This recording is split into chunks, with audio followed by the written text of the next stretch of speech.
versets 26 à 27. Hébreux, chapitre 12.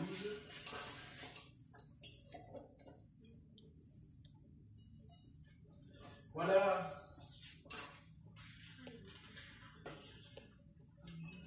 On va lire même à partir du verset 25. On va lire à partir du verset 25.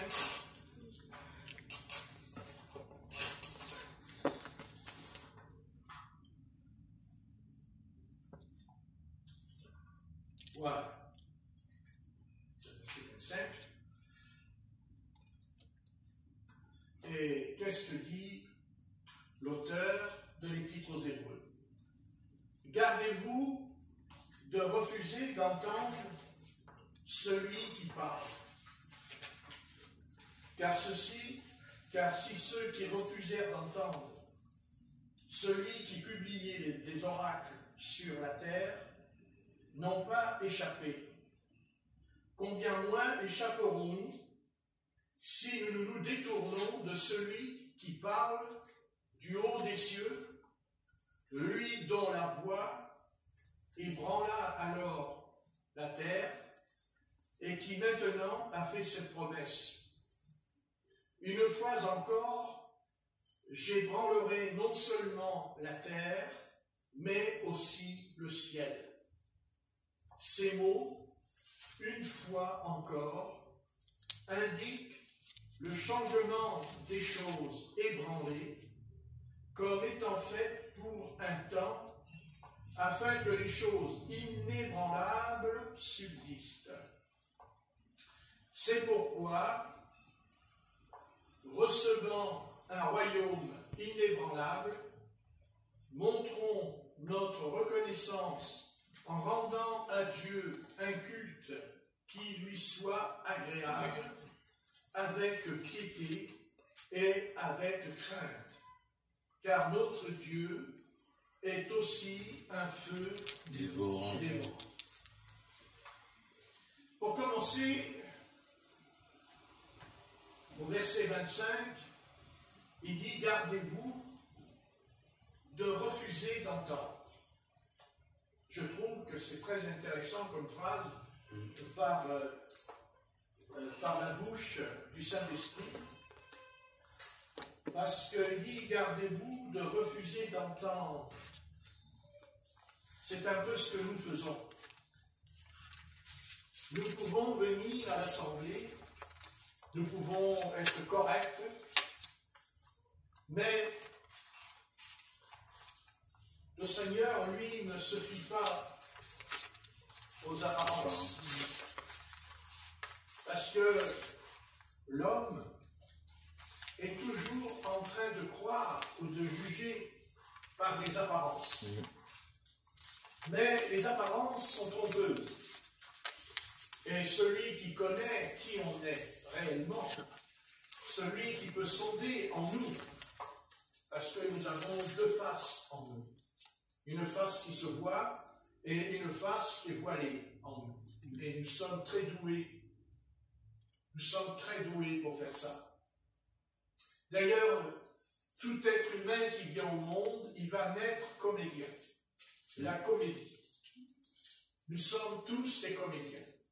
Parce que nous sommes tous sur une estrade qui s'appelle le monde. Et nous savons très bien au fond de nous que nous n'aimons pas être dévoilés. Que nous ne voulons pas être mis nus et à jour. Bien sûr, Dieu n'est pas là pour nous exposer. Mais des fois, il n'a pas le choix. Oui. Il n'a pas le choix parce que si on persiste, si on continue, si on persiste à ne pas entendre ce qu'il a à dire, parce que ce qui nous intéresse, ce n'est pas ce que les hommes vont dire, c'est ce que le Seigneur va dire. Et le Seigneur, nous le Seigneur, c'est pas, on entend des voix dans nos têtes. Le Seigneur, la voix, celle qui peut pas nous tromper, celle qui ne peut pas nous égarer. Cette voix, c'est la Bible. La Bible. Et la Bible, elle s'adresse à tous les siècles. Dans chaque siècle, la Bible a parlé.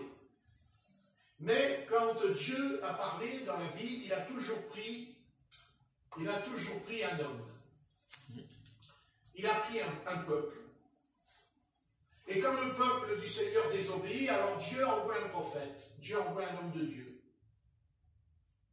Et quand Dieu envoie un homme, il va d'abord l'appeler, mais il va aussi le préparer, il va le former. Parce que nous sortons de la poussière de la terre, et comme toute semence qui va pousser, va prendre forme. Et la forme, c'est la vie. Car le grand combat, la grande lutte que nous menons, et nous la menons tous, chacun de nous menons un combat, c'est la mort. La mort. Si quelqu'un dit que la mort n'existe pas, qu'il explique pourquoi son corps change avec l'âge. Pourquoi le visage n'est plus le même. La structure osseuse n'est plus la même. À 70 ans, à 80 ans. Donc, le processus, le grand processus de Satan, c'est la mort. La mort, bien sûr, quand on parle de la mort, nous pensons que, excusez-moi, on a calcé et puis c'est terminé. Mais pas du tout. La mort dans la Bible, c'est on dort. On dort. Le Seigneur dira au sujet de Lazare, quand ils ont dit il est mort, le Seigneur répond non, il n'est pas mort, il dort. Allons le réveiller. Allons le réveiller. On a là déjà quelque chose qui devrait nous interpeller. En nous, il y a deux vies, parce qu'en nous, il y a deux êtres. Il y a l'ancienne nature et la nouvelle nature. Il y a en nous l'homme ancien et le nouveau. Et l'ancien est le produit de l'ancienne création, celle que Dieu a créée dans la Genèse. Mais cette création-là a laissé la mort entrer en elle. La mort. Ce qui ne veut pas dire que tu n'existeras plus. Tu existeras, mais aux yeux du Créateur, tu es mort parce que tu es séparé de lui, parce que tu n'as pas de communion, tu n'as pas de relation avec lui. Vous voyez, nous savons qu'il y a la mort en nous. Parce que nous sommes incapables de rester en prière. C'est déjà le symptôme, c'est déjà une des attaques les plus redoutables que Lucifer a lancées sur la terre. C'est que si Adam et Ève sont tombés, chutés, ils sont tombés, qui s'appelle le péché. Mais le péché, bien sûr, l'adultère, la fornication, toutes ces choses, le vol, toutes ces choses, ça ce sont les attributs du péché. Mais le péché dans la Bible, c'est la séparation, c'est qu'on n'a plus de communion avec notre Père Céleste. Car notre Père Céleste a dit à la Samaritaine, il a dit, Dieu est esprit, et que celui qui adore Dieu, l'adore en esprit et en vérité. Amen.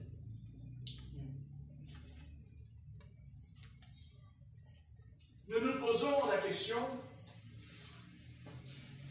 pourquoi aujourd'hui dans l'Église il n'y a pas de miracle, il n'y a pas de délivrance, il n'y a pas la puissance du Saint-Esprit comme au début de l'Église primitive. La question, elle est simple. On cherche dans les livres de théologie ou dans les révéralistes, ceux qui ont un ministère de puissance, vous voyez, le plus grand danger, c'est de recevoir la puissance du Seigneur, mais ne pas avoir de communion avec lui. Amen. Parce qu'on peut chasser les démons et guérir les malades sans avoir la communion avec le Seigneur. Je sais que ça vous surprend, et ça surprend certainement, et ça surprendra beaucoup de pasteurs s'ils m'écoutent, mais vous savez, quand j'ai dit tout à l'heure que dans le jardin d'Éden, Dieu créa 2 arbres, pas 3, mais 2 arbres. Et Dieu fait comprendre à Adam que si il désobéit, c'est-à-dire que si il ne veut plus avoir une relation non pas d'1 heure ou de 2 heures avec Dieu. C'est pas comme ça que ça se passe avec Dieu. Autant nous-mêmes, nous passons des heures, des nuits, des journées avec nos proches. Nous parlons avec eux, nous mangeons avec eux, nous dormons avec eux. Nous vivons, c'est notre vie d'être avec son prochain. Et d'ailleurs, même le Seigneur, il dit, tu aimeras aussi ton prochain comme toi-même. Mais nous sommes capables de faire plein de choses. Nous sommes capables de nous justifier, mais nous sommes incapables de nous occuper des affaires de Dieu. Ça nous dépasse. Parce que il y a en nous un embryon. Et nous sommes nés avec cet embryon. C'est le péché. Le péché fait des ravages. Le péché sème la terreur, la guerre, la famine, avec les conséquences. Car il n'y a pas péché sans conséquences. Ça n'existe pas. L'homme est toujours en train de chercher une autre voie. Mais Dieu n'a pas créé. Dieu a créé les choses. Et Dieu, quand il a créé Adam et Ève, il n'a pas créé pour lui dire tu vas te promener dans le vent, tu vas te balader dans le vent. Dieu a créé l'homme pour qu'il soit capable de prendre ses responsabilités.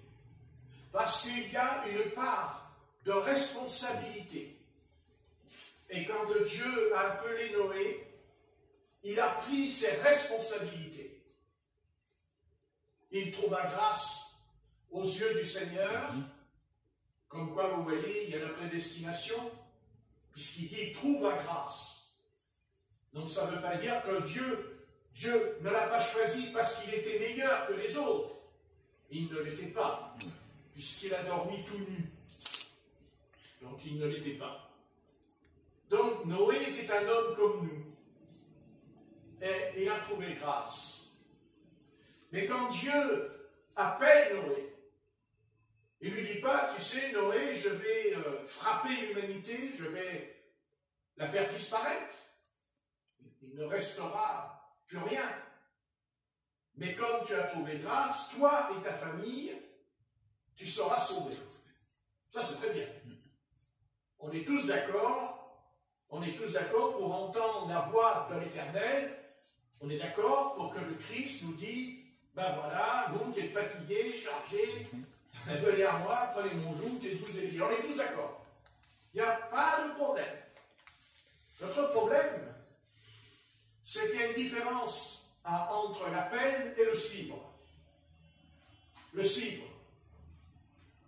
Et quand Dieu a créé Adam, il a dit, tu vas me suivre. Mais tu ne vas pas me suivre dans le vide. Tu vas me suivre parce que j'ai mis devant toi. Tu as devant toi la responsabilité, une responsabilité, qui d'ailleurs était être responsable de toute l'humanité, puisque c'est le premier homme. Amen. Dieu a placé entre ses mains la responsabilité.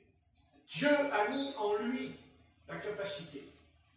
Il l'a fait venir au monde sans le péché en lui. Sans le péché en lui. Amen.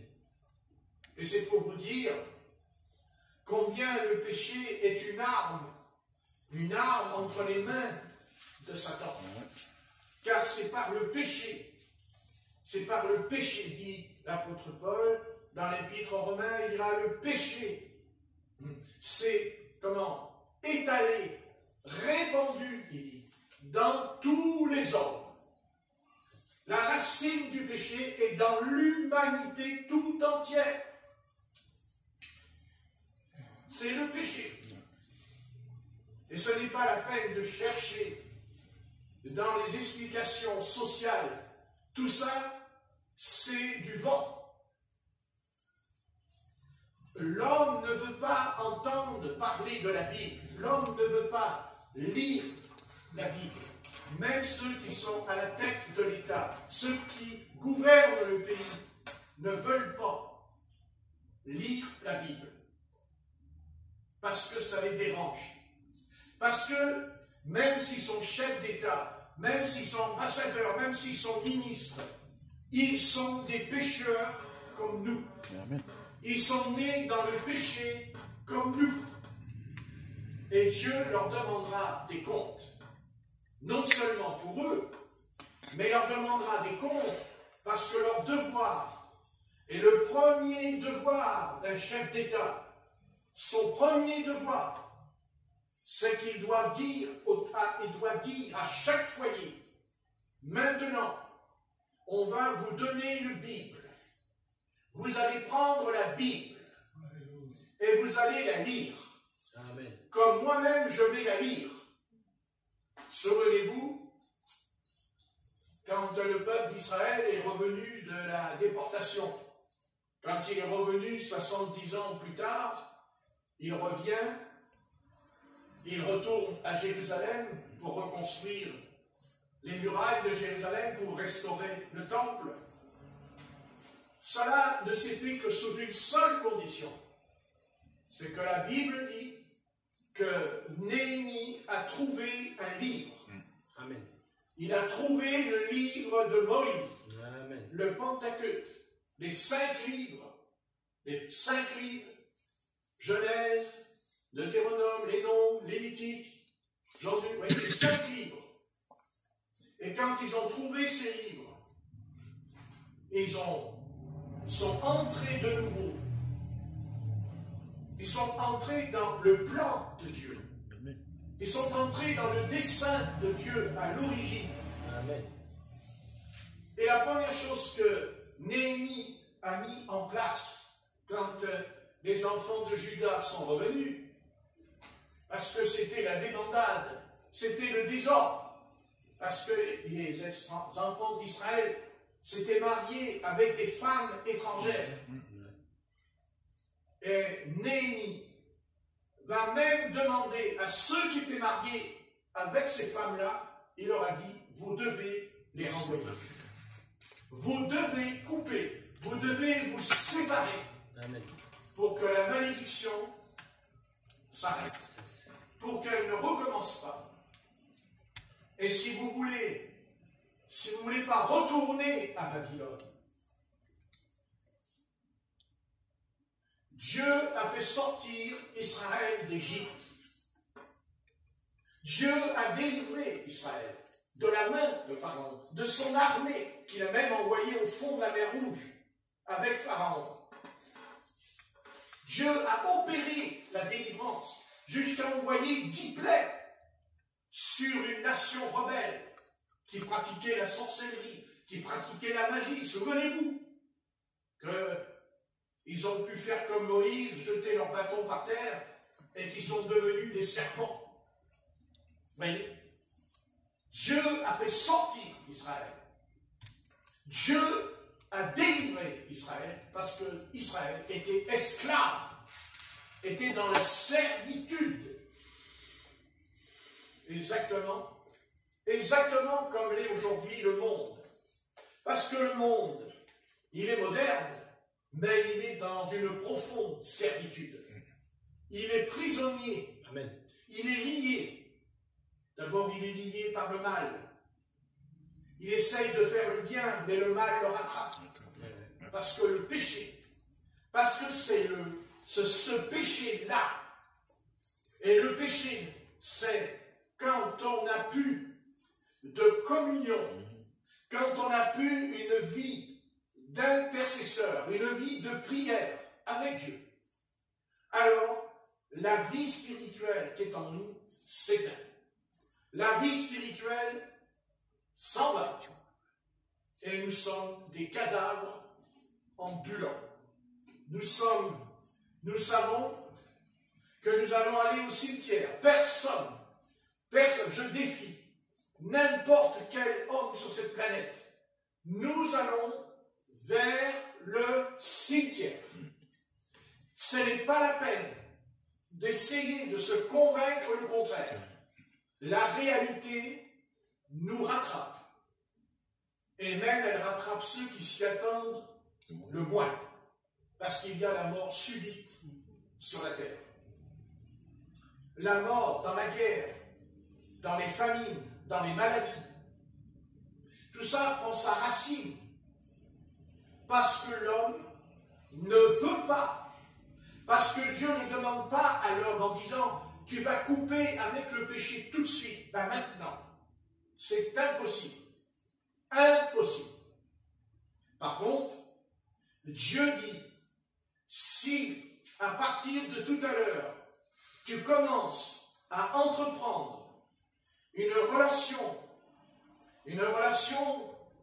de prière, d'intercesseur, comme l'a fait Daniel quand il était à Babylone. La Bible dit que Daniel jeûnait et priait. La Bible dit que Daniel a jeûné 3 semaines, 21 jours, et Dieu a envoyé l'ange Gabriel lui parler. Amen. Si Dieu a envoyé l'ange Gabriel, parce que Daniel a prié 21 jours, alors nous aussi, Dieu enverra l'ange, il enverra la puissance. Amen. Alors nous rentrerons dans le surnaturel, mais nous ne voulons pas entrer dans le surnaturel, parce qu'il y a un prix à payer. Parce qu'il y a un prix. Parce que Jésus a dit lui-même que celui qui veut me suivre, celui qui veut être mon disciple, renonce à lui-même. Amen. Et on ne renonce pas à soi-même par notre propre volonté. Ce n'est pas par notre propre moyen. Nous ne pouvons pas renoncer même à tout ce que nous avons, et j'en suis le premier, et je suis à blâmer maintenant. Si nous voulons voir la gloire du Seigneur, car n'oublions pas que dans la Bible, il y a le Seigneur, mais il y a la gloire du Seigneur. La gloire du Seigneur. Et si vous voulez savoir ce que c'est que la gloire du Seigneur, vous lisez Ézéchiel, chapitre 1. Quand il était à Kadar, dans le fleuve, il est dit, la main de Dieu se posa sur Ézéchiel. Et le ciel s'est ouvert, et la char est venue, tout ça, et il a vu en vision la gloire du Seigneur. Alléluia. Et c'est ça, c'est là où ça ne tourne plus rond. Maintenant, il y a quelque chose qui ne colle pas aujourd'hui entre le Christ et son corps. Car l'Église est le corps de Christ. L'Église est le corps de Christ parce que Christ est en elle. Parce que le corps de Christ, ce n'est pas seulement l'Église, car l'Église en grec veut dire assemblée, ecclésia. Non. Parce que l'Église est une assemblée, mais elle est avant tout l'épouse. Amen. Parce qu'elle est l'épouse. Parce qu'elle est fiancée à un époux. Et c'est ce que Satan, c'est bien ce que Satan a fait dans le jardin d'Éden. C'est ce que Satan a opéré dans le jardin d'Éden. la division, la séparation. Adam et Ève, après leur chute, n'ont plus été les mêmes. Ils ne pouvaient plus être les mêmes. Ils ne pouvaient plus être ce qu'ils étaient. Parce qu'au moment où ils tombent dans le péché, ils sont nus. Ils sont nus. Et ils ont honte. Car ils n'ont pas attendu que l'Éternel leur donne un vêtement, puisqu'ils sont faits un vêtement avec des feuilles de figuier. Mais Dieu a dit, gardez vos figues. D'ailleurs, c'est très bon à manger. Gardez-les. Et Dieu, il a pris un animal. C'est Dieu, il a pris un animal et il l'a tué. Et il a fait couler le sang. Et il a pris la peau. Il a pris la peau de l'animal. Et il les a habillés pour couvrir leur nudité. C'est exactement la racine du péché, la racine terrible, cette racine qui a mené la mort éternelle, la mort dans l'humanité. Parce que tout ce qui est lié au péché dans notre génération comme dans toutes les autres, ce que nous retrouvons de décadent, c'est que, au fur et à mesure que nous avançons vers la fin, parce que Jésus a dit, ce n'est pas encore la fin du monde. Il a dit, c'est la fin des temps. Mais ce qui amènera la fin du monde, c'est parce qu'il y a la fin des temps. Dieu sait que si demain ils prennent la décision, si demain ils ôtent la prostitution du pays, parce que la prostitution, c'est un esprit. La prostituée, dit l'Apocalypse, chapitre 17, elle couche avec les rois de la terre, avec les princes de ce monde. Et nous savons, nous qui c'est, arrêtons de nous leurrer. Il est venu dans notre cité il n'y a pas longtemps, n'est-ce pas? Voyez? Voilà, c'est le péché. Parce que cette église de Rome, cette église romaine ne prêche pas contre le péché. Il ne prêche pas contre le péché. Et il ne peut pas prêcher contre le péché. Il ne peut pas. Parce que le péché dans cette église, c'est l'idolâtrie. C'est l'idolâtrie. C'est adorer des statues et des idoles. Alors que la Bible dit, il n'y a qu'un seul Dieu. Amen. Et tu adoreras ton Dieu de toute ton âme, de tout ton cœur, de toutes tes pensées.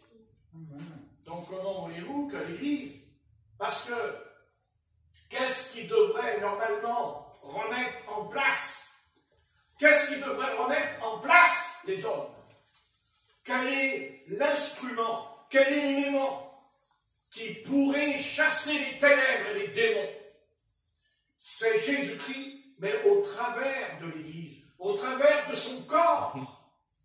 Parce que le seul élément dans l'humanité, le seul élément qui porte la sainteté, parce que le combat, c'est une question de sainteté, Amen. De piété, de pureté, de sainteté.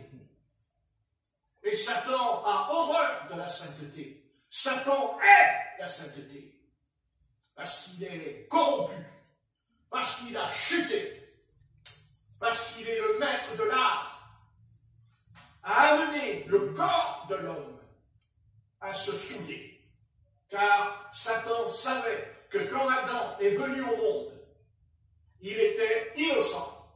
C'est-à-dire que son corps n'avait jamais eu de relation sexuelle. Jamais. Jamais. Parce qu'il serait mort spirituellement. Il serait mort.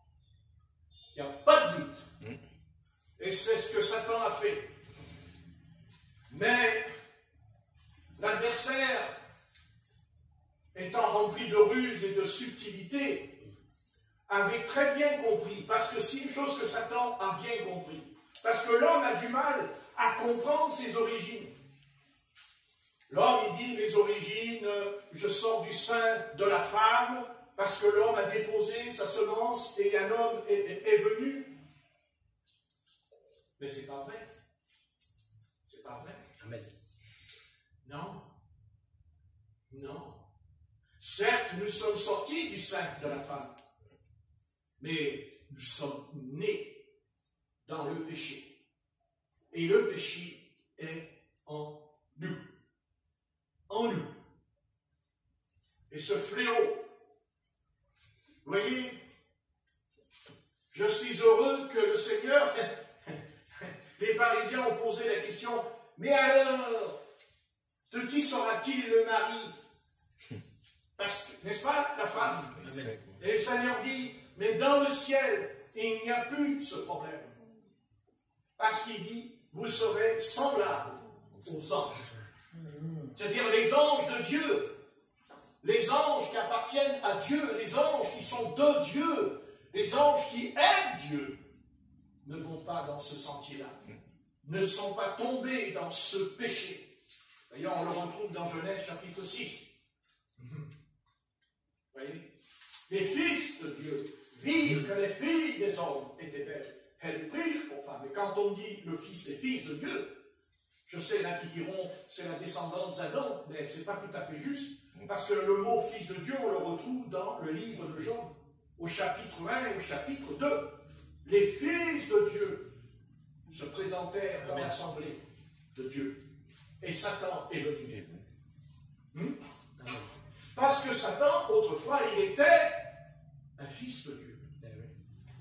Mais oui, c'était son fils. Chérubin protecteur. Et il tombe, il chute. Ézéchiel 28, vous savez qu'à dire. Il chute, il tombe. Et qu'est-ce que Dieu lui dit? Qu'est-ce que Dieu lui dit quand il tombe? Il dit, l'iniquité s'est trouvée en toi. L'iniquité s'est trouvée en toi. C'est quoi cette iniquité? C'est une déviation par rapport à la puissance de la divinité, de la présence de Dieu, qui seul est sainte et pure. Et Satan a déployé, parce qu'il était loin, parce qu'il est un roi. Chérubin d'onction, dit Ézéchiel. Satan était loin de Dieu. Il avait l'onction de Dieu sur lui. Oui. Et il a toujours l'onction. Toujours. Amen. Il ne l'a pas perdu, loin de là. Parce que s'il l'avait perdu, alors il n'y aurait plus des faux rois. Et il n'y aurait plus des faux prophètes, dit le Christ, dans Matthieu 24. Et c'est là où Satan a agi. C'est là où, c'est ce que dira Dieu à Satan. Tu n'es pas Dieu, mais tu es homme. C'est-à-dire que Dieu lui a fait comprendre qu'en tant qu'homme, car l'homme par lui-même, ne peut pas chasser les démons, ne peut pas guérir les malades, ne peut pas ressusciter les morts, ne peut pas purifier les lépreux. L'homme ne peut pas le faire, à condition qu'il reçoit une énergie, il reçoit une puissance. C'est ce que dit Acte 1.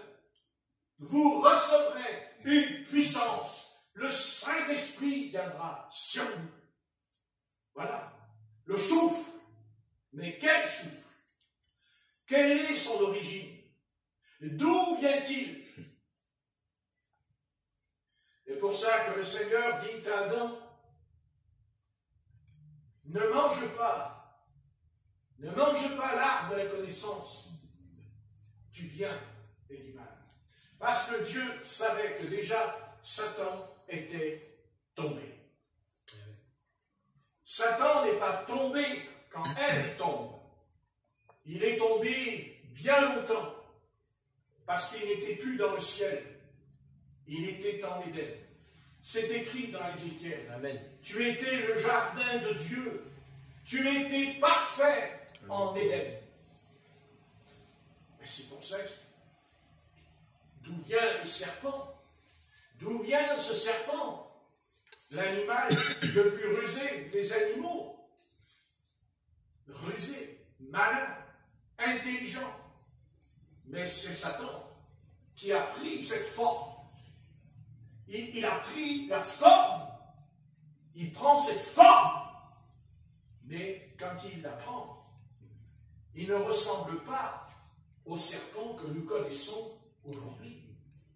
Parce que ce serpent, il parlait et il était debout. Alors que même les reptiles, certes, ils ne rampent pas, mais ils ne sont pas debout. Ouais. Et quand l'Éternel prononcera le jugement sur le serpent, il dit, tu ramperas et tu mangeras la poussière de la terre. Tu ramperas, tu vas ramper. Et le seul animal au monde qui se déplace, c'est le seul qui fait ça. Il n'y en a pas un autre. Ce n'est pas vrai. Le lézard, il va droit. Le crocodile, il va droit. Mais pas le serpent. Il se déplace. Il est carrément. Non. Je parle du serpent. Le serpent. Le ver de terre, c'est pas l'animal qui est gros, costaud. Ça n'a rien à voir. Je parle du serpent. Le serpent, il fait comme ça. Un animal. Le ver de terre, lui, il ne va pas te mordre pour te tuer. Il va pas venir te tuer. Le serpent, lui, te tue. Dans le silence, tu ne l'entends pas, tu ne le vois pas venir. Tac! Et il se déplace. Il fait comme ça. Le corps fait comme ça. Exactement. Exactement. Remarquez, les asticots, ça fait partie de l'enfer. Ne l'oubliez pas. Par contre, non, ça ne tue pas. Voilà. Et ça fait partie de l'enfer, les asticots. Il dit, là où les vers ne meurent point. C'est ce que dit Jésus au sujet de l'enfer. Là où les vers ne meurent point. Amen. Voyez, le péché n'a produit que des mauvaises choses.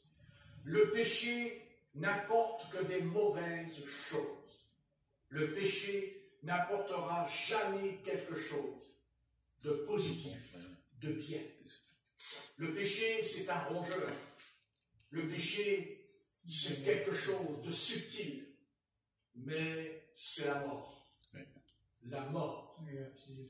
Et Adam a péché dès le moment où il aurait dû dire à elle, il aurait dû lui dire à elle, il aurait dû lui dire, attends, avant, je consulte l'Éternel. Amen. Parce que s'il avait consulté le Seigneur lui aurait dit non. Non. Non. Ça, il ne faut pas le faire. Amen. Parce que ce fruit que je t'ai défendu de manger, c'est ça. Et si je ne te l'ai pas dit, si je ne te l'ai pas expliqué, c'est parce que tu n'étais pas assez mûr, tu étais encore dans le temps de l'innocence. Est-ce qu'on explique à un enfant de 3 ans, est-ce qu'on dit à un petit garçon de 3 ans, 5 ans, que franchement, remarquez, c'est ce que Satan fait aujourd'hui. Oui. Expliquez-moi pourquoi il introduit des livres maintenant à la maternelle avec ça et des images. Donc vous voyez, ça rejoint ce que je dis. Et que je sais que je ne me trompe pas. Amen. Ça peut paraître nouveau, mais il n'y a rien de nouveau sur le soleil. Amen. Tu vas le roi Salomon. Amen. Ça, c'est pas mal. Oui. C'est tout ce qui les intéresse. Rien d'autre. Et vous savez, je sais ce que je raconte. Vous savez, on ne peut pas vaincre son péché par soi-même. Non. Et vous savez, ce péché, il y a d'autres péchés, évidemment, il n'y a pas que celui-là, c'est évident. Mais je parle de ce qu'il y a dans le corps de l'être. Vous voyez? Et de toute façon, si ce n'était pas vrai, alors pourquoi, puisque nous sommes parvenus à la fin des temps, pourquoi alors tout fonctionne par l'image? Par l'image. Car autrefois, ça n'existait pas, l'image. Dans les autres siècles, il n'y a pas d'image. Ah non, c'est dans le nôtre. Et cette image, elle a commencé d'abord par le cinéma. Après, elle a été avec la télévision. Ça a commencé avec la photo. La photo. Et plus le mal s'étend, comme une pieuvre. Parce que vous savez ce que c'est qu'une pieuvre, n'est-ce pas? Exactement. Hein? Elle n'a pas besoin de se déplacer, la pieuvre, pour vous attraper. Non. Non, non, non, pas du tout. Elle reste sur place, et c'est les tentacules qui t'attrapent, et t'étouffent. Vous voyez?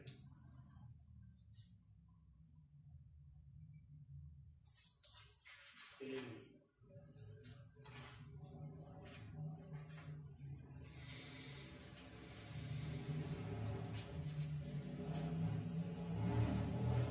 voyez, le but de l'ennemi, c'est de souiller notre âme. Parce qu'on a une âme. On a un corps, on a un esprit, on a une âme. Mais il veut souiller notre âme.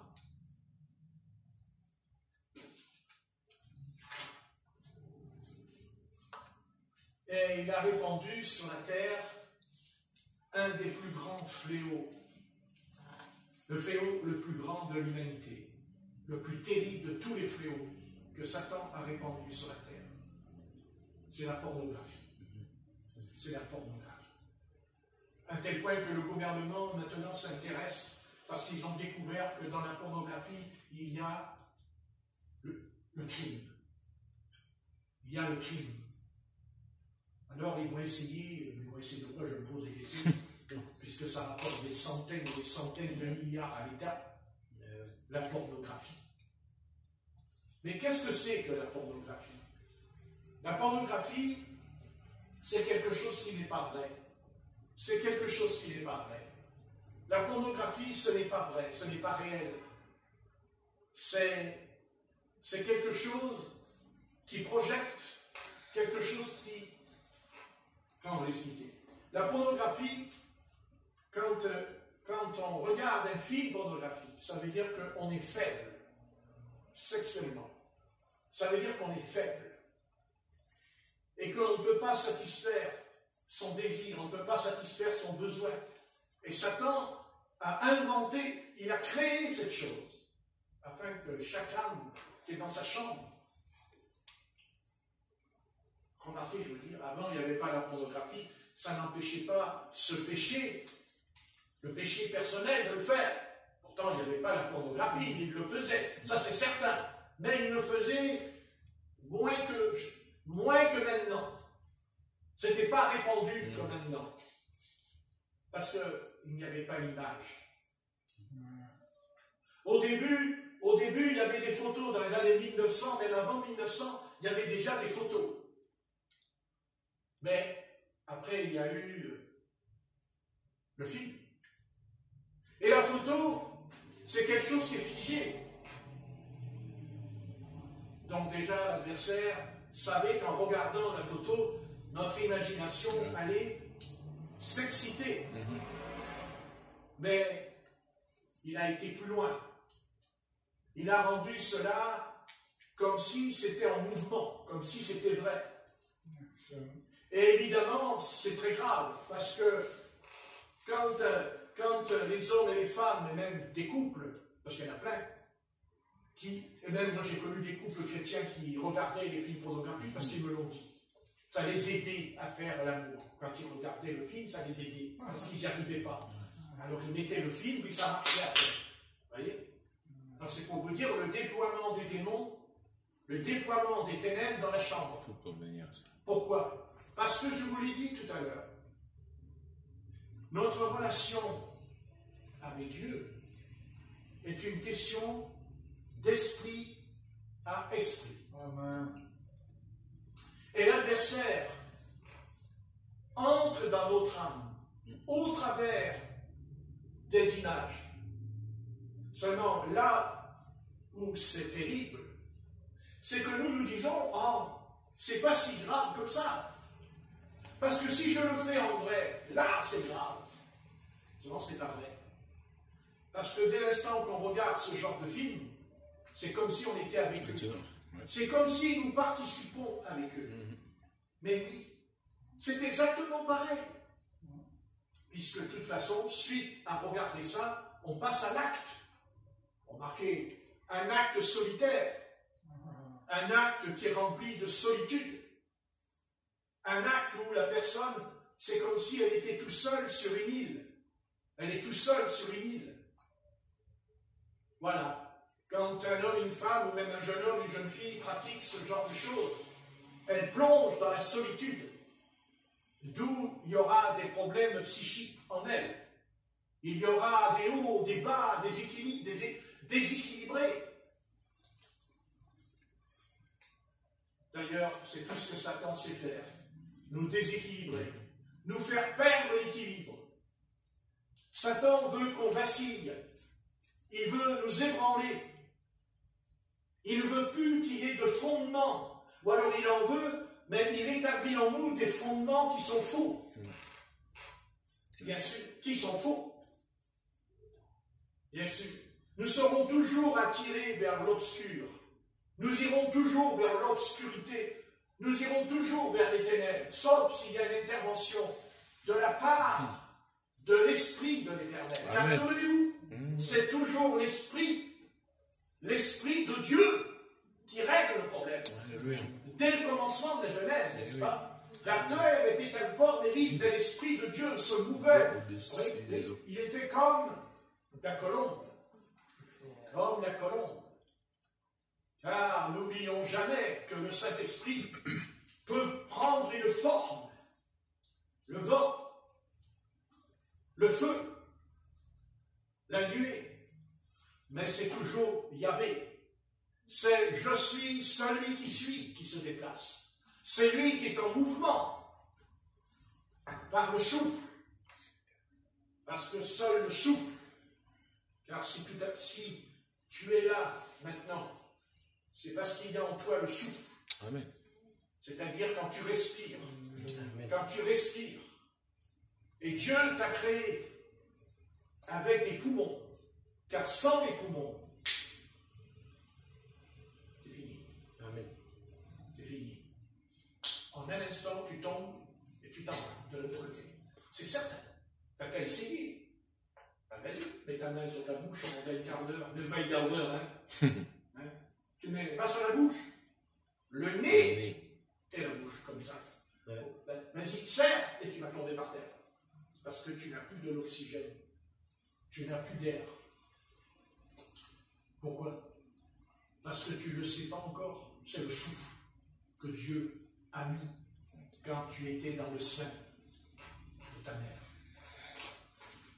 Le souffle. C'est-à-dire que Dieu a placé entre ton corps et ton âme, Dieu a placé un élément, Dieu a placé un organe, l'esprit, ton esprit. Mais ton esprit ne peut pas vivre, ton esprit ne peut pas être heureux s'il n'a pas un contact avec Dieu qui est esprit. Car Dieu est esprit. Et Dieu n'a pas donné d'esprit aux animaux. Les animaux n'ont pas d'esprit. Ils ont un corps et une âme, mais ils n'ont pas d'esprit. C'est-à-dire qu'ils ne peuvent pas invoquer l'Éternel à haute voix. Le texte dit, David dit, je crie à l'Éternel. Crier, ça ne veut pas dire qu'il crie là comme un fou. Crier, ça veut dire qu'il se tourne vers Dieu. et se tourne vers l'éternel. Amen. Et Dieu qui est esprit va toucher notre esprit. Il va même restaurer notre esprit. Il va relever notre esprit s'il a chuté. Et la première chute, la plus terrible de toutes les chutes, c'est quand on a commencé la journée et qu'on n'a pas prié. Amen. Le maître. Amen. On n'a pas prié.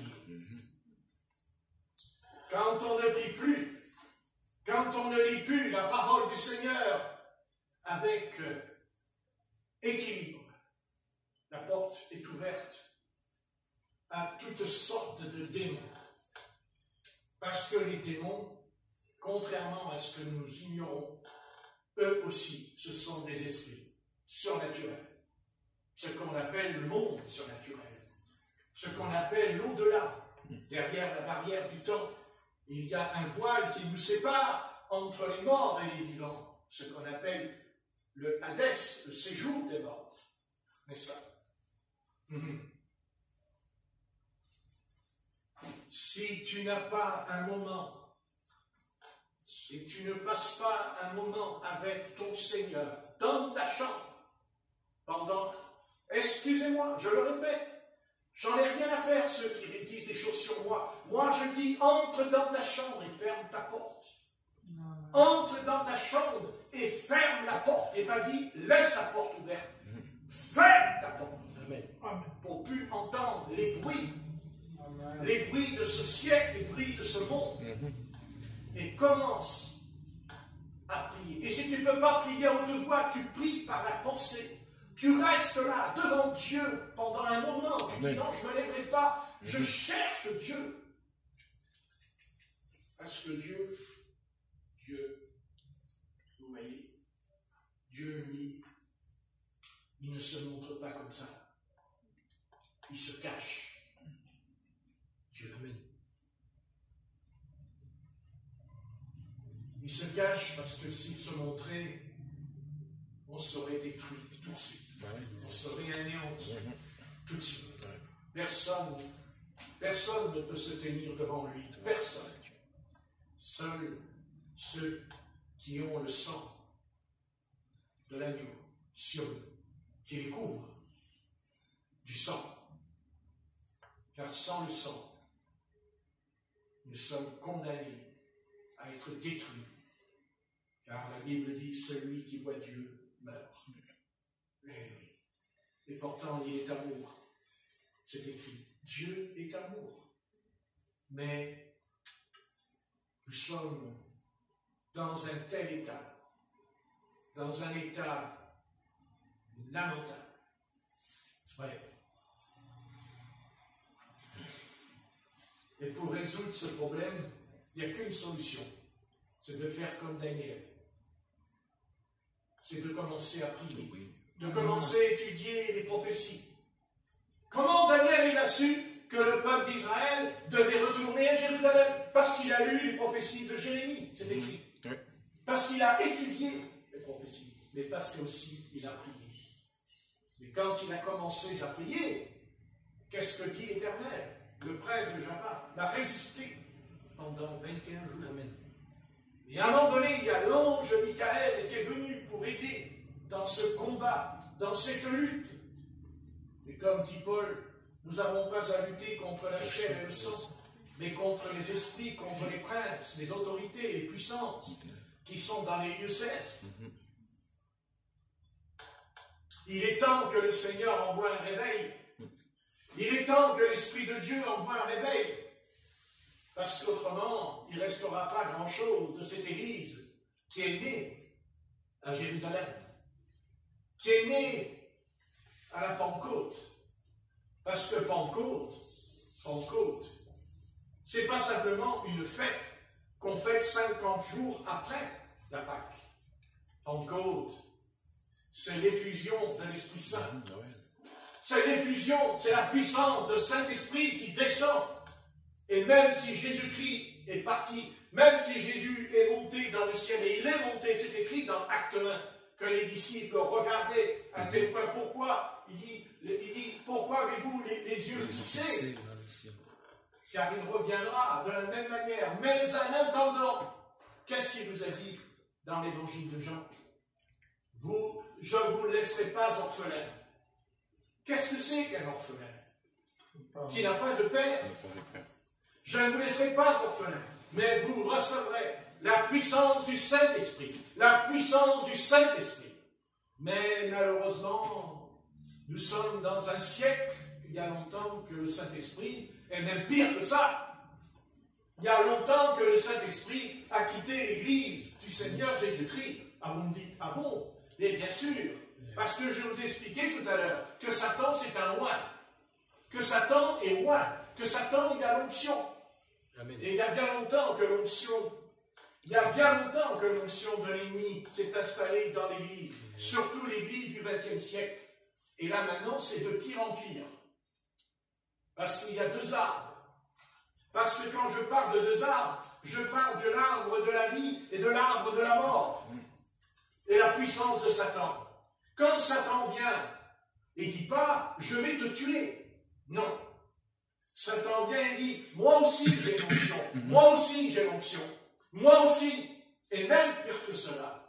Tu peux même dire au nom de Jésus. Et les malades seront guéris. C'est ce que dit Matthieu 7. Seigneur, Seigneur. N'avons-nous pas chassé les démons? N'avons-nous pas guéri les malades? Oui, bien sûr, comme aujourd'hui. Vous voulez les preuves? Regardez sur YouTube, et vous verrez le nombre de vidéos des pasteurs qui prennent la veste et tout le monde il tombe par terre.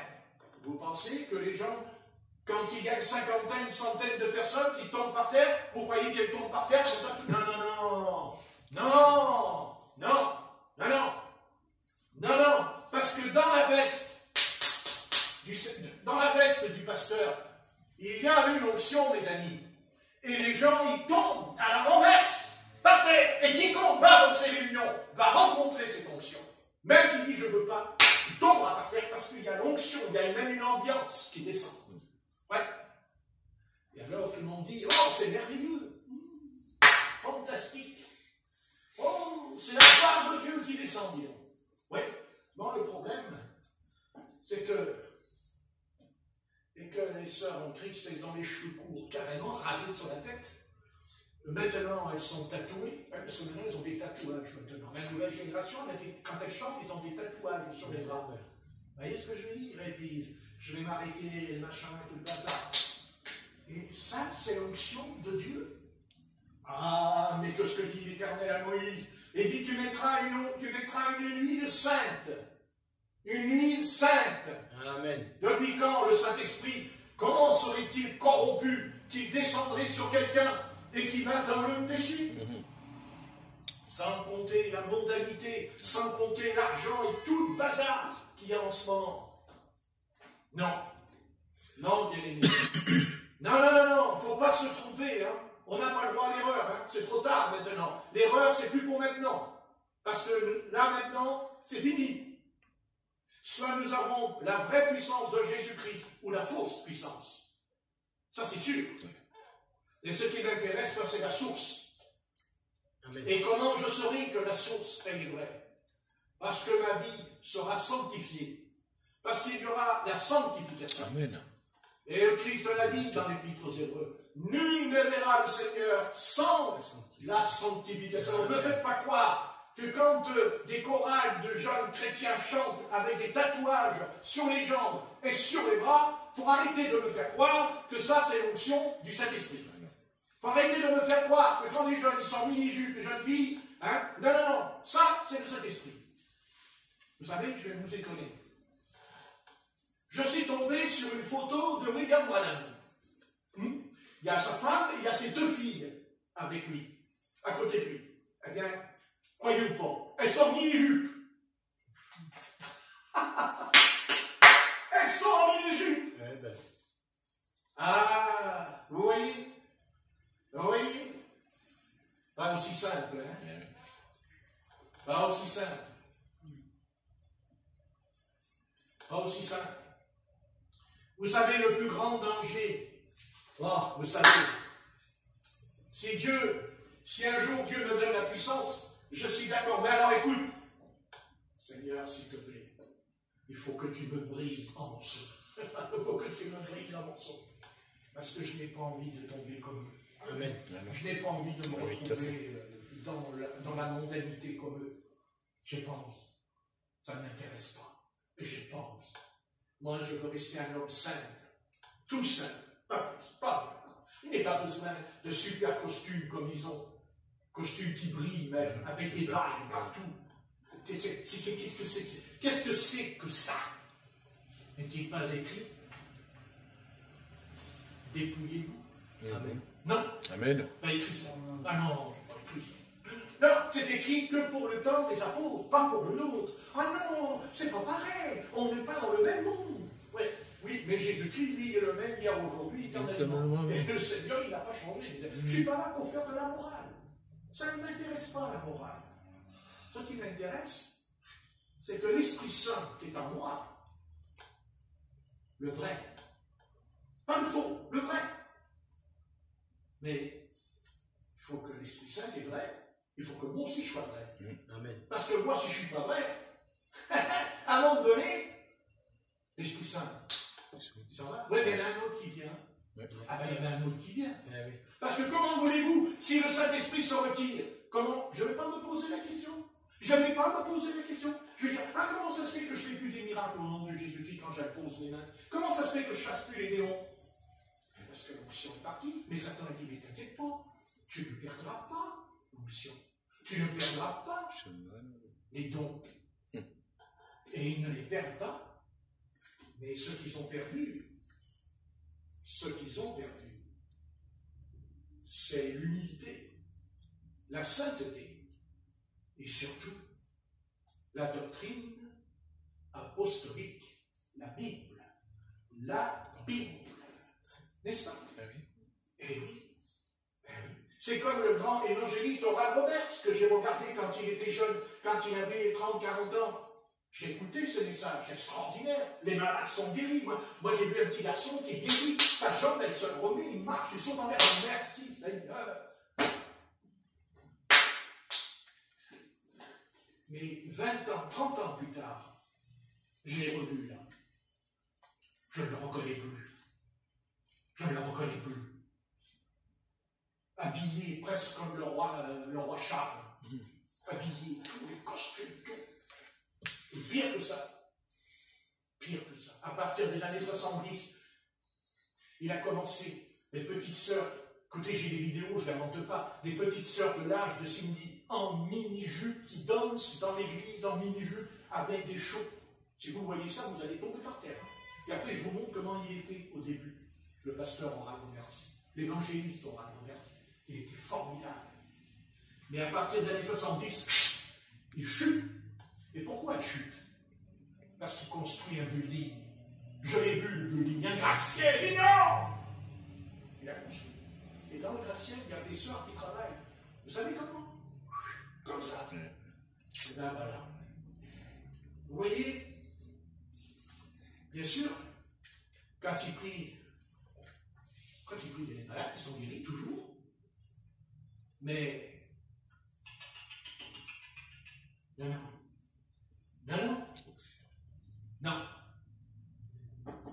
C'est pas l'onction qu'il avait au début. Et comment je le sais? Et parce qu'il n'a pas le même caractère, il n'a pas le même visage, il est tout à fait différent. Ça se voit tout de suite, le visage. Il a un visage qui ressemble comme les acteurs quand ils sont âgés, bouffis. Comme ça, il est bouffi partout. Donc, les yeux, pas beaux. Là, voilà. Voilà, vous voyez, je rends grâce à Dieu qui m'a gardé ici. Peut-être que je suis tout petit, tant mieux, parce que je reste petit. Je n'ai pas envie d'être grand et terminer comme eux, avec des costumes, peut-être, excusez-moi, à 3 000 €, des pompes à 3 000 €, et les cheveux comme les vedettes de cinéma, les cheveux, tout.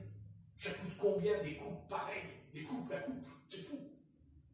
Toujours habillés comme des princes, ils n'ont jamais le même costume, ils n'ont jamais la même cravate. Je vous promets, je n'invente pas. Témoignage. Tiens, parlons d'image, je suis servi, mais c'est pas la même. Hein. Mais c'est pas mieux non plus, dans un sens, les savoir.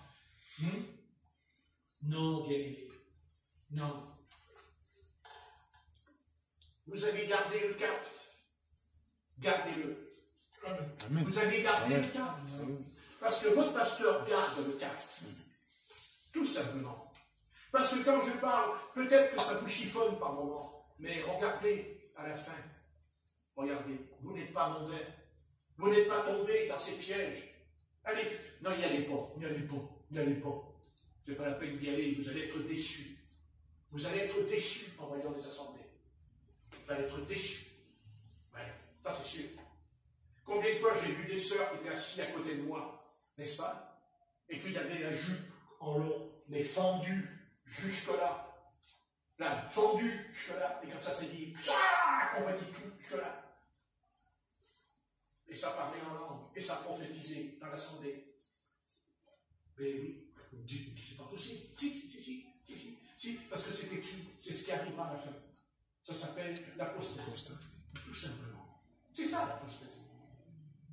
Ils recevront une puissance, une énergie. Eh bien, restez tranquille. Et si vous n'avez pas le feu qui brûle, Dieu s'en chargera. Mais on veut le vrai feu. Amen. Amen. Pas une imitation. Pas une copie. Pas une falsification. Le vrai feu.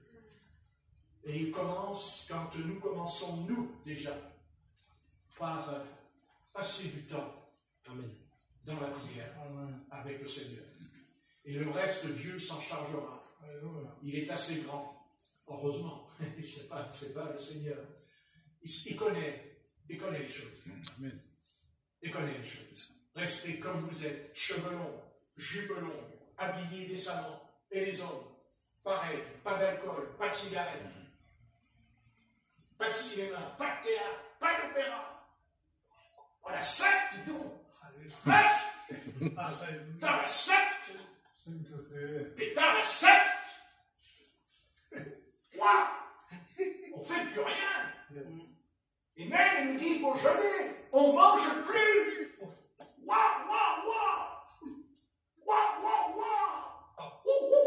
On prend un chien. Oui. Oui. Bon, des fois, on me demande si c'est pas mieux, non? Parce qu'au moins, eux, ils ont de l'affection. Et ils sont reconnaissants. Oui. Ah oui. Il ne faut pas le... Enfin, ça dépend lesquels. T'as des chiens. C'est bon, la chienne. Des hybrides. Il y a des chiens qui sont comme des loups. Ouais. Ouais, elles ne sont pas c'est sûr. C'est sûr, les chiens ne mangent pas de l'herbe. C'est bien ça. Les chiens qui mangent de l'herbe, ce serait bien. Faites pousser de l'herbe dans le jardin, il y a des mots de tout, mange de l'herbe. Comme ça, j'ai pas besoin de la boucher, je vais taper 50 € pour toi. De chien, mais je t'aime mon toutou. Je t'aime mon toutou. Putain, 50 €. Oh, bah, je l'aime mon chien, 50 €. Oh, mon toutou. Et toutou, il prend la langue. Il dit, tu as oublié quelque chose. Ah, qu'est-ce que j'ai oublié, mon chien? Il n'y a pas d'os. Il n'y a pas d'os. Parce que les chiens, ils aiment les os. Oui, c'est vrai. Ah oui. Nous aussi, on aime les os. Il ne faut pas croire. Hein. Ah oui, quand vous mangez le poulet, vous êtes... Oui. Il y a le chien qui me regarde, il fait... Comment est-ce que tu me le donnes le os? C'est ce qu'il veut, le chien. Ah, il attend. C'est le seul moment où le chien, il va pas dans sa niche. C'est quand vous commencez à manger. Il vient, il se met devant vous. Il est à côté. Bon, sur le côté. Laisse-moi tranquille. J'avais tellement manger. Un peu d'humour, hein. C'est avec ce que je viens de dire, là, on va plus dormir en sortant d'ici. Restez. Faites ce que vous voulez. Gardez le cap. Gardez le cap. Qui était la foi. Voilà, restez bien. Et vous rencontrerez des frères et des sœurs qui se moqueront de vous, ça je peux vous le dire. Et qui vous diront, t'es une vieillerie, t'es vieux jeu, tout ça. N'écoutez pas. Écoutez ce que dit l'apôtre Paul. Écoutez ce que dit la Bible. Parce que vous voyez, La Bible le dit. Quand tu es jeune, tu fais tout ce que tu veux. Mais sache que pour tout cela, Dieu t'appellera au jugement. Et ça, c'est valable pour nous aussi. Oui. On peut faire tout ce qu'on veut, mais on ira à la barre du jugement. Que ça nous plaise ou pas. Même les chrétiens, il y a le tribunal du Christ. Que ça nous plaise ou pas. Alors tâchons, déjà dans notre vie, sur la terre, car nous sommes sur la terre, et Dieu nous a envoyés sur la terre pour nous sauver. Parce que si on n'était pas venu, on ne serait pas sauvé ce soir. C'est lui qui nous a fait venir. Amen. Voilà. C'est lui, il n'est pas mort étranglé, c'est que Dieu n'a pas voulu. Autrement, il ne serait pas là. C'est que Dieu n'a pas voulu. Parce qu'il était prédestiné à la vie éternelle. Alors, le cordon va te faire voir ailleurs. Amen. N'est-ce pas? C'est ça. C'est vrai. C'est peut-être simple ce que je dis. Mais en attendant, lui, il ne peut pas s'en rendre compte à l'époque. Mais le pauvre, les cordons, voilà. N'est-ce pas? Petit cordon autour du cou. En attendant, si Dieu avait laissé Satan serrer un peu plus fort, il ne serait pas là. Ah, c'est pas là. Parce que vous savez qu'on a échappé à la mort à plusieurs reprises, mais des fois on ne le sait pas. Ah, c'est vrai. Ah, On a oui. échappé à la mort. On ne le sait pas. Parce que Dieu n'a pas voulu, il n'a pas permis. Combien de fois, Seigneur? Mais ça c'est vrai aussi. Eh oui, ouais. Mais je n'ai pas besoin de vous le dire, vous le savez très bien. Attendez, vous prenez soin de votre peau quand même. Parce que vous l'aimez, votre peau. Ah oui. Vous n'aimez pas votre peau. Vous l'aimez. Amen. Pourquoi vous vous brossez les dents tous les matins? Ouais, c'est ça. Pourquoi vous vous brossez les dents tous les soirs? Pourquoi on se brosse les dents le matin en se levant? Parce qu'on a une mauvaise haleine. Ouais. Parce qu'après, quand on va parler, on dit jour pour jour, patron.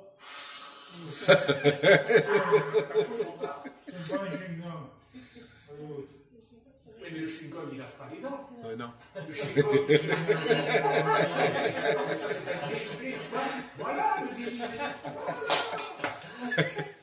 Il a confirmé ce que j'ai dit. Le dérivé de la puissance. Le chewing-gum. C'était ça. Mais ce qu'il a dit, c'est intéressant, il n'a pas fait exprès. Non. Et en fait, il a dit quelque chose exactement ce qui se passe dans les églises aujourd'hui. C'est exactement ça. C'est-à-dire, vous voyez, voilà, le chewing-gum. C'est ça, le chewing-gum. C'est mieux. Mais on n'a pas d'effort à faire. On n'a Alternative. pas d'effort à faire. Ouais, Le chewing-gum, tu le fais dans la bouche, et ça y est. Regardez, patron. Un alternatif. Et Alternative. les dents, elles sont toutes jaunes. Voilà. Bien sûr, c'est exactement ce qu'il dit. Alternative. Ouais. Il faut toujours qu'on mette la pommade. On veut toujours guérir la plaie, mais à la surface. C'est-à-dire, on met un peu de pommade, on met un pansement. Mais c'est tout. Ouais. Mais on n'a pas été au fond des choses. Et il n'y a qu'un seul instrument sur la terre qui va aller au fond des choses. C'est la Bible. Pourquoi? Parce que c'est une épée à double tranchant, dit l'Épître aux Hébreux, au chapitre 4. Il dit, la parole est une épée à double tranchant. Et elle sépare. Elle sépare. C'est la parole qui sépare. C'est le tranchant. Elle sépare entre l'âme et l'esprit. Parce que la parole, la Bible ne veut plus que notre âme, ne veut plus que notre esprit, soit influencé par l'âme. Parce qu'avant notre conversion, c'est notre âme qui gouvernait notre vie. C'est notre âme, c'est elle. Elle est impulsive, elle est charnelle, elle est remplie de passion et de vice, l'âme. Parce qu'elle est tombée dans le péché. Et la seule chose que Dieu a préservée en nous, c'est Dieu qui n'a pas voulu. Dieu n'a pas voulu, vous savez. Autrement, il n'y a personne qui serait sauvé si Dieu n'avait pas préservé l'esprit qui est en nous. Ben oui. Dieu a préservé notre esprit, mais il est tombé dans le coma. Parce que l'esprit est tombé dans le coma. Parce que c'est l'âme, c'est notre âme. C'est l'âme, c'est la maîtresse de la maison. Vous savez, dans une maison, il y avait la maîtresse qui donnait des ordres. Et avant, c'est notre âme qui donnait des ordres à notre esprit. Va ici, fais ça, tout. Oui. Même quand on achète quelque chose, ça peut être notre âme qui l'achète. C'est un désir charnel de l'âme dedans. Alors, pour parer à ça, qu'est-ce qu'on fait? Eh bien, on doit avoir une vie de prière, une vie où on prie et on dit, voilà, Seigneur, je te présente mon âme, je te prie de la crucifier, parce que dans tout ce que je viens de dire, pourquoi tout ce désordre aujourd'hui? Pourquoi toutes ces choses aujourd'hui dans le peuple du Seigneur? Pourquoi? Ben, je vais vous dire pourquoi. Oh, je ne suis pas un grand homme de Dieu, moi-même, non. Je suis un disciple. Et j'espère que j'en suis vraiment un et que je suis quoi? La croix. La croix. Ne jamais oublier la croix. Ne jamais enlever la croix. Ôter la croix du calvaire. Et c'est bien là le bas qui blesse dans toutes les églises du monde entier. Parce qu'ils prêchent l'évangile, mais pas la croix de Golgotha. Il n'y a plus la croix du calvaire dans la prédication aujourd'hui. Non, vous n'avez qu'à écouter, écoutez-les, mais écoutez-les. Prenez le temps, vous allez voir. Il n'y a pas la croix du calvaire. Il y a la puissance, les miracles, les guérisons, les délivrances, oui. Si tu viens au Seigneur, tu auras du pain, tu auras de l'eau, tu auras une voiture, tu auras un appartement, tu auras même une villa. Oui. Mais c'est ce qu'ils prêchent, les amis. Tu auras le bonheur, tu seras heureux.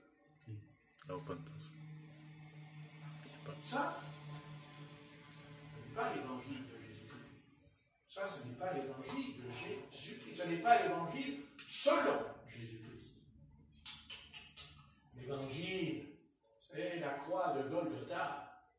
C'est votre maître qui a monté la colline avec la croix sur le dos. Et Dieu a fait comprendre pour nous, parce que Simon de Cyrène, il va la porter, la croix de calvaire. Non, c'est pas écrit ça. C'est écrit. Ça veut dire c'est pourquoi ce Simon de Cyrène était là. Qu'est-ce qu'il faisait là? On n'a jamais entendu parler de lui dans l'église primitive. On ne parlera jamais de lui après. Et pourtant, cet homme-là, c'est lui qui a porté la croix du calvaire sur le dos quand Jésus va gravir la colline en sortant de Jérusalem pour aller sur le mont des Oliviers, en face de Jérusalem. Jésus porte la croix. Oh, roi des rois, Seigneur des seigneurs. Oh, ah ouais? Ah ben il est beau le roi. Eh oui. Ah, le roi, il est habillé comme aujourd'hui. Il est habillé comme aujourd'hui, le roi des rois. Des super costumes, des chaussures, des pantalons, en daim. On est en les faux blancs comme ils sont habillés, les gars, sur l'estrade. Ah oui, c'est ça ton maître? Ah oui, c'est ton maître qui me dit que tu es disciple de Jésus-Christ? Non. Non. Non. Non. Quand on est sauvé, la première chose qui va vous arriver, les amis, je vous dis amis, comme Jésus a dit amis, c'est que le grain de blé, il va mourir. Amen. Il va mourir. Mais est-ce qu'on veut mourir? Oui, bien sûr. Eh oui. Eh oui, non, c'est sûr. Ah oui, non, mais Seigneur, toi, tu as construit un building. Tu as construit un gratte-ciel. Ben, tout déjà, je l'ai vu, je peux vous le montrer sur le gratte-ciel. Ah oui. Ah oui, mais non, mais mon sauveur, il a 3 ou 4 Ah oui, non, on n'a pas un, on a 4. Ah oui. Ah oui, il va chercher les âmes chez eux pour les amener à l'assemblée. Vous savez, mec, c'est intéressant, ça.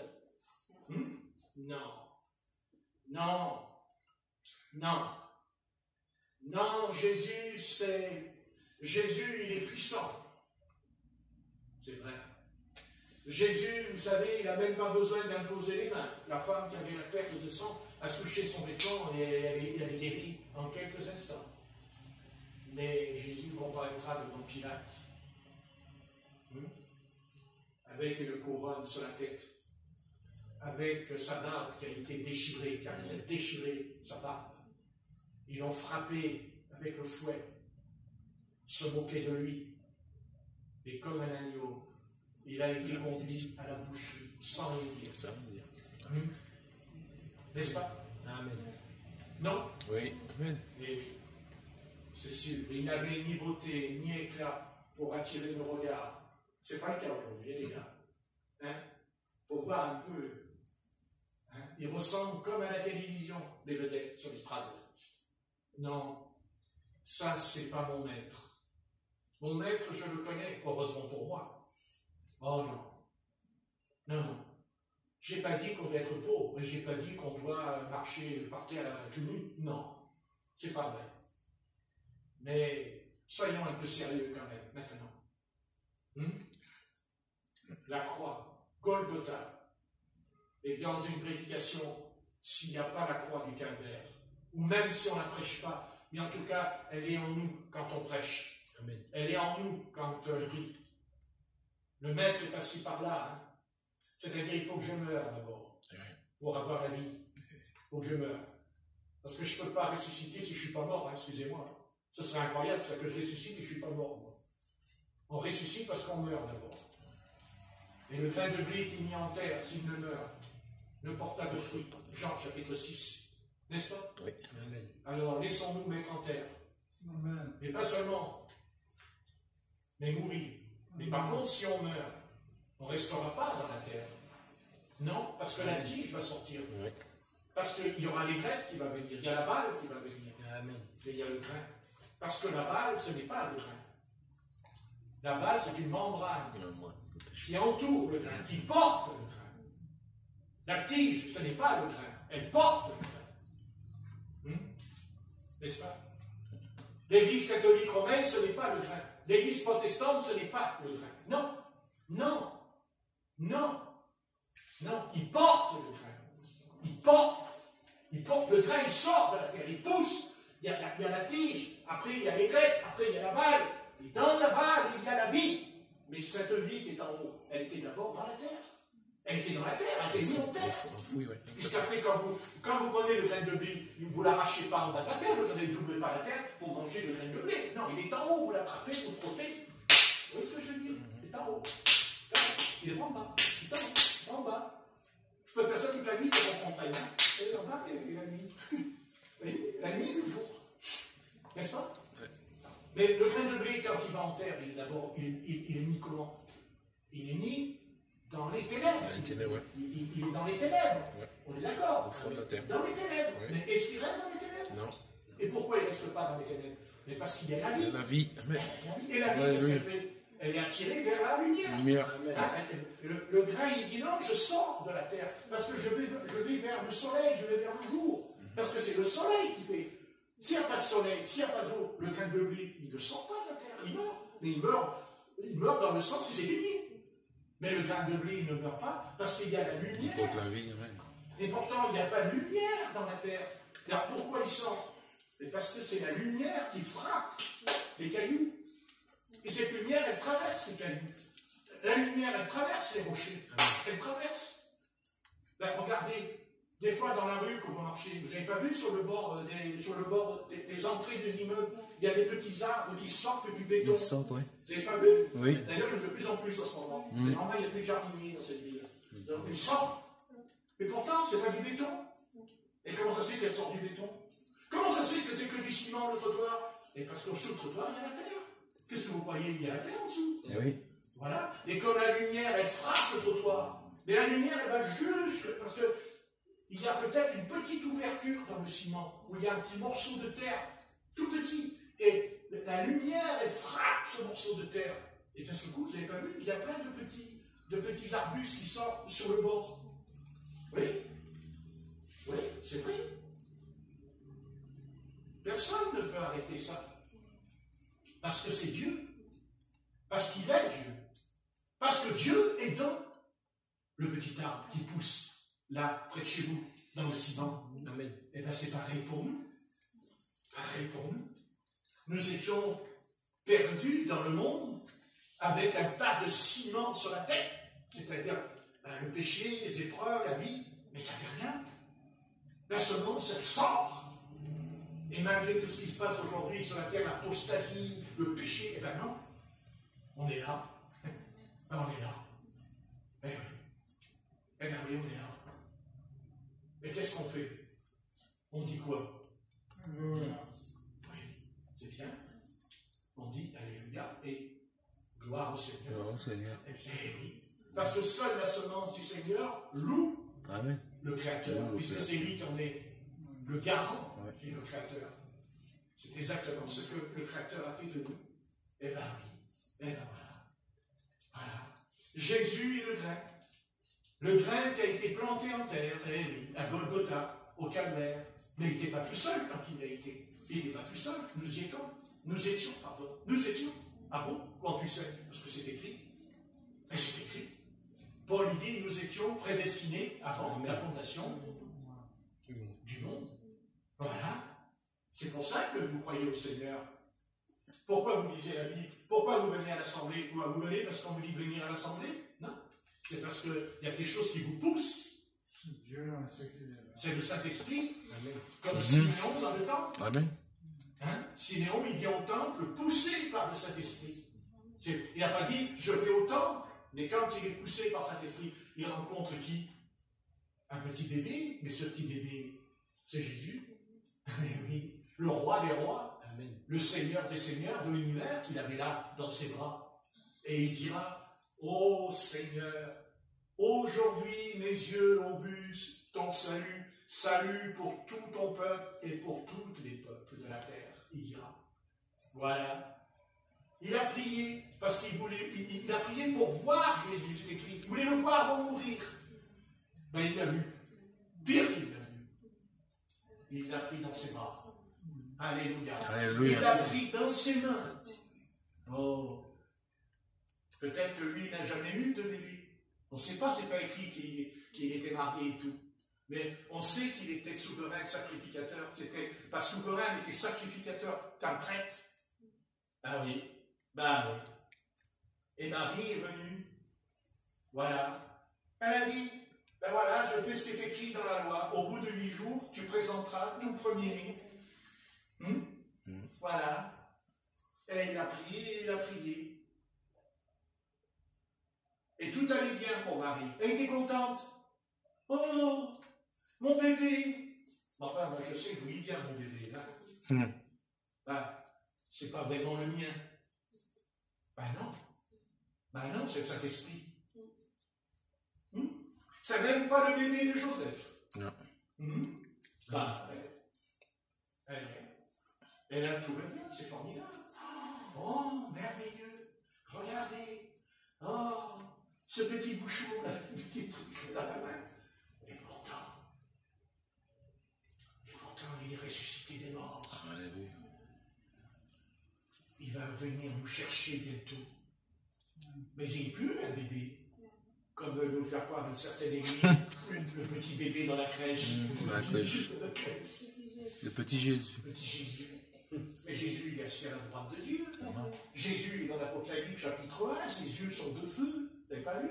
Amen. Oui. Ah, c'est petit Jésus. Il intercède. Bonjour, petit Jésus. Ah, tu ne réponds pas, hein, petit Jésus. Hein? Ah, ne réponds pas, petit Jésus. Ne réponds pas. Dis bonjour, Jésus, dans la crèche.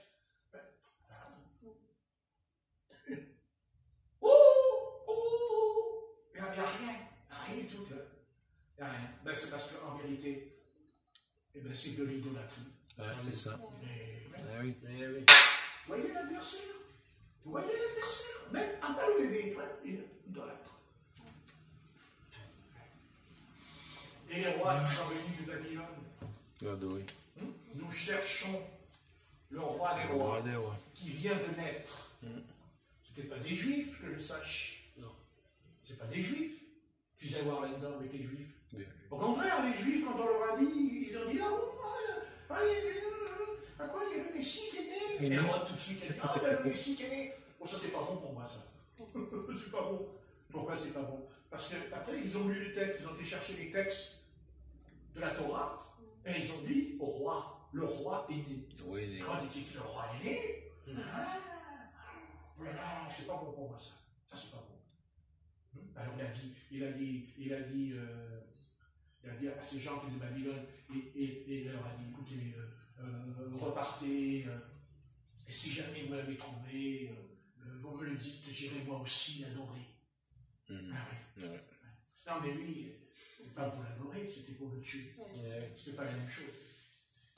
Vous voyez, Caïn, n'est-ce pas Caïn? N'est-ce pas l'esprit de Caïn? Comme il s'est débarrassé d'Abel, exactement pareil. Vous voyez? Voilà, petit bébé, Jésus. Mais Jésus n'est plus un bébé. Non, Jésus n'est plus un bébé. Parce que quand Jésus n'est plus un bébé, tu reviens sur un cheval blanc. Ce serait bien. Vous savez, le cheval blanc, il descend du ciel avec une épée à la main, son vêtement éteint de sang. C'est écrit Apocalypse chapitre 19. Mais non, mais qu'est-ce qu'on voit? On met un bébé. On met un bébé sur le cheval. Petit bébé, petit bébé. Où allez-vous? Bébé dit, maman, où est mon jouet? Je descends pour chercher mon jouet. J'ai plus mon jouet, je m'ennuie. Oh, le petit bébé, tiens, oh le petit jouet, le petit jouet. Avant, les jouets des bébés, c'était des boules avec du bruit dedans. Petit... Oh, le nounours, petit nounours, oh, il tape, mon nounours. Jésus, c'est ça, c'est le nounours. Non, Jésus, c'est pas ça. Jésus, c'est un être. C'est un être. Marquer un bébé qui marche sur l'eau, ça m'intéresse. J'aimerais bien voir ça à la télé. Voir un bébé qui marche sur l'eau. Hein? Comme nous, au vieux port. On descend au vieux port, et on voit un bébé qui marche sur l'eau. Un petit bébé, carrément. Marche sur l'eau, vous savez. Le bébé, il a 8 jours, il marche sur l'eau. Ouais. Parce que ça ne fait pas de mal à l'humanité, entre nous. Ça le remettra en place. Mais Jésus, lui, quand il marche sur l'eau, il a 30 ans. Il n'y a pas 10 jours. Il a 30 ans. Mais il marche sur l'eau, c'est sûr. Ah ouais. Et pire que ça, il a fait marcher Simon Pierre sur l'eau. Vous voyez? La différence, c'est que Jésus, lui, il coule pas. Mais l'apôtre Pierre, lui, il coule. Il voit une petite vague, un peu comme nous. Un peu comme nous, on a la foi,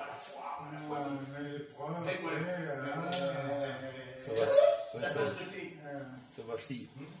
Ça vacille, hein. Mais après, on va mûrir. On va changer. On va grandir. Mais comme Jésus. On va grandir. Pourquoi? Parce que dit l'homme parfait. L'homme a la stature de Christ. Amen. La stature, dit l'apôtre Paul, de Christ. Après, on n'est plus des enfants portés à tout vent de doctrine. On est au garde. Quand un ami dit je vais en Afrique, il va prendre en Amérique, il va en Afrique. N'est-ce pas? Alors, votre cap, c'est la croix. Amen. Si ça ne va pas, vous regardez à la croix. Amen. Voilà, vous dites, Seigneur, je me place devant ta face, mais j'oublie jamais que tu es mort, tu as été crucifié pour mon péché, mais que tu es aussi ressuscité pour me donner la vie éternelle en ton nom. Voilà, c'est le cap. Ne vous éloignez jamais de Golgotha. Jamais. Et quand vous rendez témoignage, tâchez de faire attention. Car il faut dire aux pécheurs que Christ est mort à la croix. Amen. Et ne pas lui raconter tu auras le bonheur. Et oui, il y aura le bonheur. Oui, dans la mesure où tu obéiras aussi à la Bible. Amen. Là, tu auras le bonheur. Bien, on arrête parce que ça fait long.